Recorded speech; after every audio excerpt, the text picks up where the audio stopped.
If you enjoyed this video, be sure to like, share, and subscribe. And leave us a comment. We love hearing from you. Today we are going to talk about gauge swatching. So what you can see in front of me is we have a knitted gauge swatch. So what is a gauge swatch? A gauge swatch is basically a sample piece of fabric. Usually you want to knit like at least 4 inches by 4 inches. And it's going to help you discover whether or not the way that you're knitting with your yarn and your needle matches the intent of the pattern that you are going to be knitting from. So typically you want to put a bit of a garter border around the edge, and that's going to help you keep your fabric flat, so it's not going to curl when you're measuring it.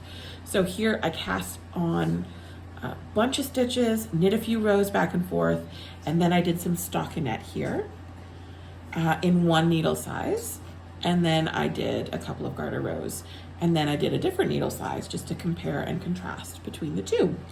And the reason we do that is because everybody's knitting is different. The gauge in your pattern is going to be one person's gauge, and so if you're going to swap out yarn, if you're going to swap out needles, or if you're going to swap out the knitter, which heads up, you are, because you're different than the person who designed the pattern, it's always a good idea to check your gauge, especially for big projects like sweaters or enormous fitted garments. I have my swatch here. I have washed it the way that my finished garment is going to be washed. I have dried it the way that it is going to be dried.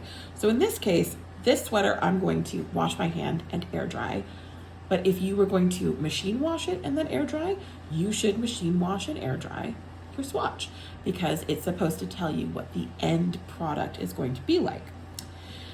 And so I have this swatch here, and I know the gauge in my pattern. They're telling me that on this needle, on a 4mm, I need to be 20 stitches equals 4 inches. So the next thing that I've done here is I have put a little stitch marker in on my fabric here, and I've counted 20 stitches all the way over. And then I've marked at the other edge of the fabric here. So right here and right here, that's the distance I'm going to be measuring and comparing. Versus up here, I went down from a 4mm to a 3.5mm. And I again marked stitch 1, counted 20, and marked again on the other side. So I know the distance that I need to be measuring. So now I need a ruler. This is fit for purpose. It's got a nice little window in the middle. Quilting rulers are great for this. They're acrylic, you can see through them. It'll help you count more accurately, but honestly, just a regular ruler holding it like this, or you can use an acrylic or clear ruler and hold across like this. So this measures out, this little window conveniently measures out 4 inches.